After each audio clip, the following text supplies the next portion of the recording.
últimos dias. Quando falamos essas palavras, alguns causam um alvoroço e outros tranquilidade. Mas por que devemos nos preocupar se vamos sobreviver aos últimos dias? No mundo todo, as testemunhas de Jeová ensinam de porta em porta todos os dias que estamos vivendo nos últimos dias. Mas será mesmo que estamos nos últimos dias? Que prova nós temos disso? Ouça essas notícias publicadas recentemente. Homem invade escola mago e mata diversos alunos. Mulher tem parto no meio da rua, abandona o filho recém-nascido numa esteira e vai para um bar se divertir. Um assunto mais atual. Vários homens-bomba invadem o país e matam diversas pessoas, em vários locais públicos. Bem, irmãos, essas são apenas algumas das muitas notícias que provam que realmente estamos vivendo nos últimos dias.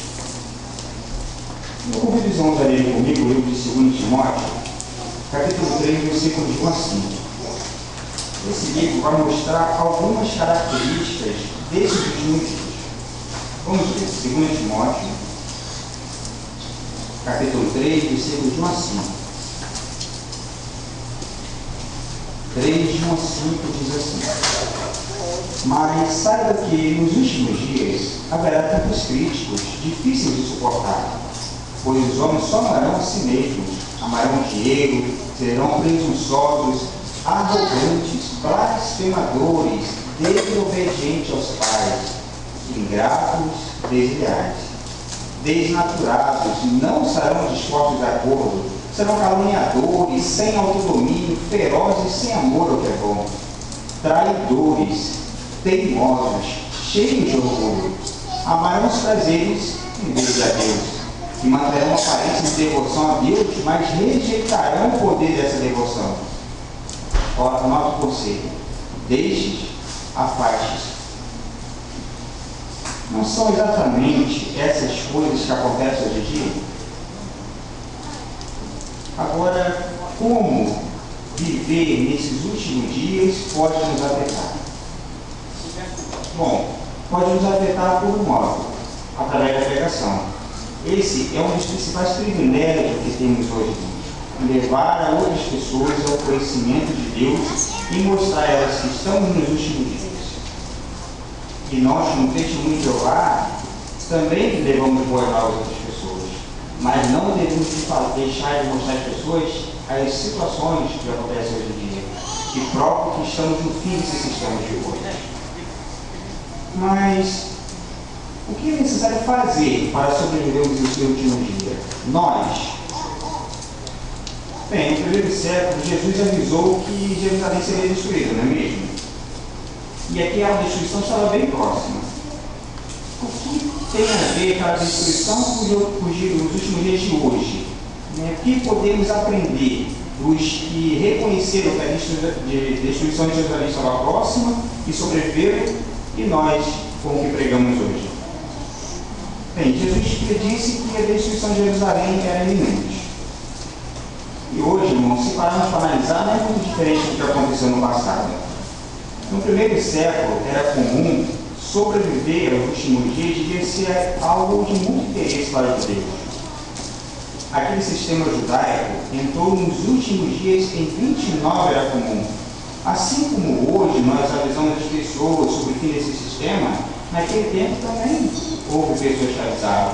João Batista, Jesus Cristo, os seus discípulos, também avisaram os judeus que a destruição viria naquele tempo.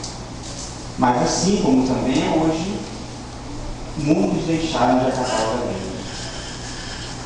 Jesus falou de vários eventos que aconteceriam pouco antes da destruição de Jerusalém. Querem ver? Vamos ver, por gentileza, Mateus capítulo 24, versículos de 1 a 8. Vou colocar os irmãos a ler comigo. Mateus capítulo 24, versículos de 1 a 8.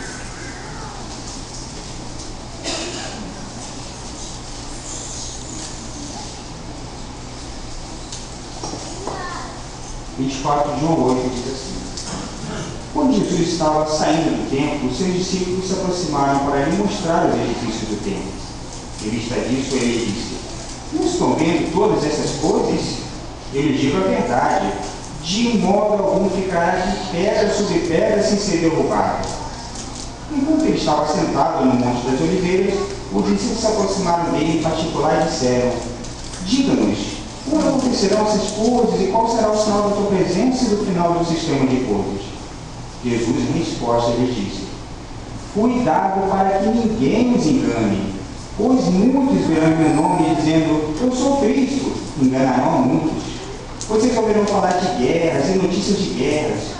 Cuidado para não ficar apavorados, pois essas coisas têm de acontecer, mas ainda não é o fim. Porque nação se levantará contra nação, e reino contra reino, haverá falta de alimento e terremoto um lugar após outro. Todas essas coisas são o começo das dores de aflição. Notaremos o começo das dores de aflição. Jesus Cristo também avisou aos seus discípulos que devia se fugir quando visse Jerusalém cercada pelo exército acampados. Tanto a Bíblia como a história, elas confirmam que essa doutrina de Jesus Cristo se cumpriu no primeiro século. Os romanos, comandados pelo general Sexto Galo, cercaram Jerusalém em 66 era comum, mas eles se retiraram de repente, do nada, dando aos discípulos uma oportunidade para fugir. 4 anos mais tarde, 70 era comum, os romanos retornaram e destruíram Jerusalém por completo, trazendo assim o fim daqueles últimos dias. Os que ouviram a profecia de Jesus tiveram muitas provas de que aquela profecia iria se cumprir. Assim, seus discípulos fiéis agiram com determinação e sobreviveram. Jesus também predisse que muitos não teriam discernimento e não acatariam o aviso. Querem ver? Vamos ver o livro de Lucas, capítulo 19, versículos 43 e 44. Lucas, capítulo 19, versículos 43 e 44. Note bem. 19, 43 e 44. Porque virão para você os dias em que os seus inimigos construirão em sua volta uma fortificação de estacas pontiagudas. Cercarão você e a sitiarão por todos os lados. Eles lançarão por terra você e seus filhos no seu meio, e não deixarão em você pedra sobre pedra, porque não discerniu o tempo de ser inspecionado. E foi exatamente isso que aconteceu, irmãos. Jerusalém foi destruída e eles que ficavam ali junto com ele. Bem, a profecia de Jesus será que se aplicou somente naquele tempo ou se aplica também aos nossos dias? A história prova que grande parte de Mateus capítulo 24 teve um cumprimento inicial de 33 a 70 era comum. Mas desde que o reino de Deus começou a reinar em 1914, a profecia de Jesus tem tido um cumprimento maior, em grande escala. Por exemplo, Apocalipse, capítulo 6, fala de quando Jesus se tornaria rei. E quando isso acontecesse, haveria guerras, fome e doenças na terra. O livro de Apocalipse foi escrito uns 25 anos depois da destruição de Jerusalém. Ou seja, a similaridade entre Mateus e Apocalipse 6 mostram e provam que Mateus 24 também teria um cumprimento futuro, nos nossos dias. Assim, tanto a Bíblia como a história mostram que o cumprimento maior de Mateus 24 está acontecendo agora. Querem ver outras histórias que estamos nos últimos dias? Outra profecia que fala muito sobre os últimos dias está em 2 Timóteo, capítulo 3, versículo de 1 a 7. Eu convido os irmãos a ler comigo. Embora muito conhecida,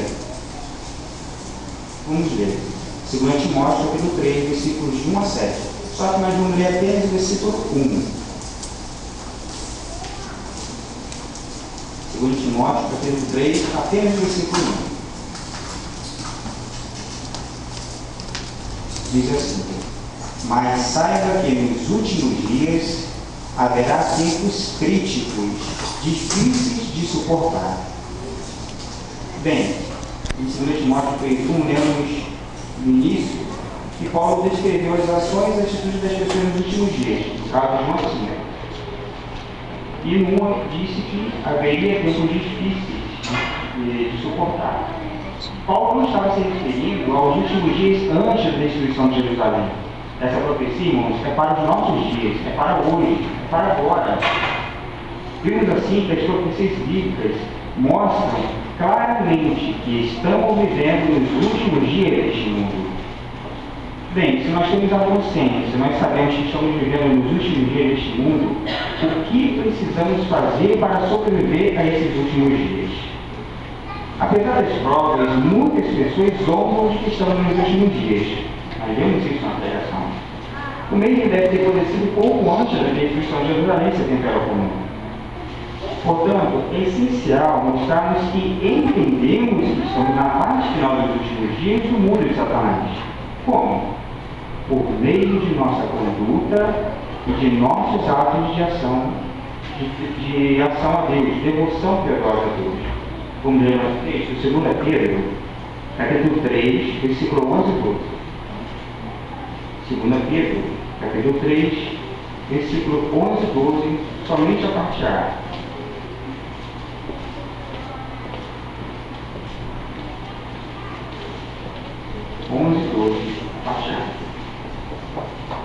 Visto que todas essas coisas serão dissolvidas dessa forma, pense em que tipo de pessoas vocês devem ser. Devem ser pessoas de conduta santa, que praticarão atos de devoção a Deus. Agora a parte A. Ao passo que aguardam e têm bem em mente a presença do dia de Jeová. Muitos que aprendem que o fim está próximo precisam fazer mudanças em sua vida. Os testemunhos de Jeová, nós, como povo unido, ficamos felizes de poder ajudar essas pessoas através do estudo bíblico. Mas, e nós? Será que estamos preparados para o dia de Jeová? Será que nós, testemunhas de Jeová, permaneceremos de pé diante do Filho do Homem, quando vier Armagedon? Será que precisamos fazer alguma mudança ou tomar alguma ação antes da chegada desse grande dia? Bem, irmãos, com certeza todos nós precisamos fazer mudanças, não é mesmo? Mas mesmo que essas mudanças sejam pequenas, são muito significativas. Querem ver como pequenas mudanças podem significar vida ou morte? Vamos ver uma ilustração? Veja, irmãos, quem você pessoalmente quer ser nessa ilustração. Que história você gostaria de contar? A primeira história diz assim: estou com medo. Hoje começou a Armagedon. Estou longe dos irmãos da congregação porque, quando a grande tribulação começou, nós não éramos mais amigos. Há um mês atrás, a polícia prendeu todos que estavam assistindo a reunião no Salão do Reino, mas eu não estava lá. Sabe, já fazia muito tempo que eu nem ia ao salão, tanto que a polícia nem veio atrás de mim, pois nem me reconhecia mais como testemunha de Jeová. Eu soube que na semana passada, por causa de tantas calamidades e tribulações, todos os presídios foram abandonados e os irmãos conseguiram fugir, mas eles me deixaram para trás. Meus filhos estavam juntos e eu nem pude me despedir. Eu sabia da verdade, mas eu nunca me decidi. Há 6 meses atrás, quando a grande tribulação começou, eu percebi que Jeová realmente cumpriria sua promessa. Eu me arrependi. Doeu meu coração, o pavor tomou conta da minha alma. Eu nem tentei voltar a fazer a vontade de Jeová, porque como eu tinha conhecimento exato, eu sabia que não adiantava mais. Era muito tarde. Era muito tarde. Os mortos vão voltar e eu não vou ver. Não vou poder assistir ao casamento dos meus filhos. Não vou poder ver minha mãe e dizer o quanto eu sentia falta dela. Nem segurar meu netinho no colo. Não voltarei a ser jovem e bonito, nem precisarei jogar fora meus óculos, pois serei eliminado junto com eles. Lá fora, o barulho é ensurdecedor, e sinto que está se aproximando de mim. Acho que não tenho muito tempo, As pessoas choram e gritam, correm desesperadas. Muitas casas estão caindo. Os animais estão assustados, porém percebo que não estão sendo de alguma forma prejudicados. Estou sentado em casa, pois sei que não adianta correr, não adianta fugir. A morte é certa, eu não posso fugir disso. Ah, se eu tivesse voltado para Jeová, se eu tivesse dado ouvido aos conselhos da organização, se eu tivesse escutado meus amigos cristãos, se eu tivesse me batizado, se eu tivesse corrido a corrida pela vida, mas não. Acabou. Lágrimas amargas rolam pelo meu rosto. É o fim. Vivam por mim, meus irmãos. Vivam por mim, meus filhos, cada segundo da vida eterna. Vivo a vida que eu queria, a vida que eu tive nas mãos, mas desprezei. Está doendo, o céu está escuro, está acontecendo, ai Jeová, o Deus soberano, tudo está caindo. É o fim. História triste, não é mesmo? Você se viu contando essa história? Se viu, precisamos fazer mudanças. Senão, estamos de parabéns. Agora vamos ver a segunda história. Vê se os irmãos se veem contando essa história. Finalmente, hoje começou o Armagedon. Jeová, o Deus possível com constância, vindicará sua soberania e nos livrará de todas as aflições. Alguns irmãos estão comigo. Quando a grande tribulação começou, eu não tive medo. Felizmente, eu já tinha tomado posição ao lado de Jeová e me dedicado a ele 2 anos antes. Nem agora eu tenho medo. Eu fui fiel e tomei minha decisão a tempo. Sinto que Jeová está do meu lado, como abrigo protetor. Meus filhos estão comigo. Nós ficamos separados por um tempo durante a grande tribulação, quando a polícia invadiu o salão do reino e nós ficamos presos em áreas diferentes. Mas, há uma semana, nosso presídio foi abandonado pelas autoridades e nós conseguimos fugir. Estamos emocionados. Jeová está cumprindo sua promessa. Lá fora, o barulho ensurdecedor. As pessoas choram e gritam, correm desesperadas. Muitas casas estão caindo. Mas nós, aqui em nosso abrigo, não estamos com medo. Estamos seguros e tranquilos. A paz toma conta do nosso coração. Percebemos que os inimigos estão sendo decepados. Os animais estão assustados, porém percebemos que não estão sendo destruídos, ou de alguma forma prejudicados. Por incrível que pareça, até meu velho com Spike está conosco no abrigo e poderá ver um pouquinho do paraíso. Às vezes eu pensava que nunca veria esse dia. Ficava desanimado, o novo mundo parecia um sonho distante, bem como Armagedon. Mas está acontecendo. Os mortos vão voltar e eu vou ver. Vou poder abraçar minha mãe e dizer o quanto eu sentia falta dela. Vou assistir o casamento dos meus filhos e segurar meus netinhos no colo. Voltarei a ser jovem e bonito e não vou precisar mais dos meus velhos óculos. Que bom que eu voltei para Jeová. Que bom que eu dei ouvido aos conselhos da organização. Que bom que eu corri a corrida pela vida. Estou prestes a receber meu prêmio. O barulho lá fora está diminuindo. Por fim, terminou. Alguns pássaros cantam felizes e raios de sol invadem nosso abrigo. Lágrimas de felicidade rolam pelos nossos rostos e nos abraçamos vitoriosos. Vamos viver, meus filhos. Vamos viver a vida que sempre sonhamos e sempre queríamos e sempre desejamos ter. Ó Jeová, o Senhor cumpriu sua promessa. Ó Deus soberano, salvaste minha vida. Obrigado, Pai. Paraíso sim, vida eterna e infinita. Excelente ilustração, né? Vimos nessas ilustrações que nossa vida, se vamos viver para sempre e sobreviver a esses últimos dias, depende exclusivamente de nós, de cada um de nós, de nossas ações. Mas que ações são essas? Podemos citar apenas 2, mas que são fundamentais para agradar a Jeová. Primeira são atos santos de conduta. Essas são vitais. Talvez signifique ajustar o nosso modo de vida para satisfazer os elevados padrões de Deus encontrados na sua palavra. Segunda, ações de devoção piedosa. Essas são exigidas por Deus. E isso envolve praticar plenamente na pregação do reino presta por Jesus para esse tempo do fim. Querem ver? Vamos ler agora Mateus 24, 14. Vamos ver que obra é Mateus 24, 14.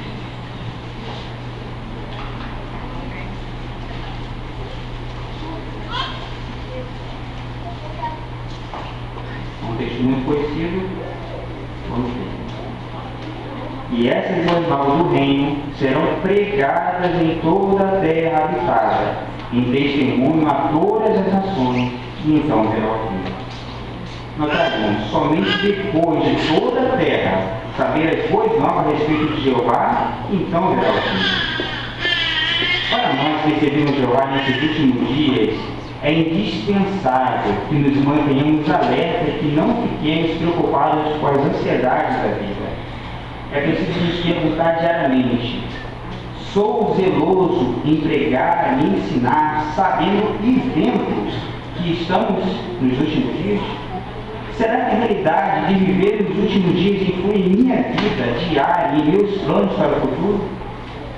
Jesus também indicou o perigo da preocupação com os assuntos normais da vida, como beber, casar-se, né? E ele frisou também a necessidade de se ficar alerta. Irmãos, nós já temos uma grande bênção hoje, que é saber que estamos vivendo nos últimos dias, vivendo na terminação do sistema de coisas e de que estamos fazendo a vontade de Deus.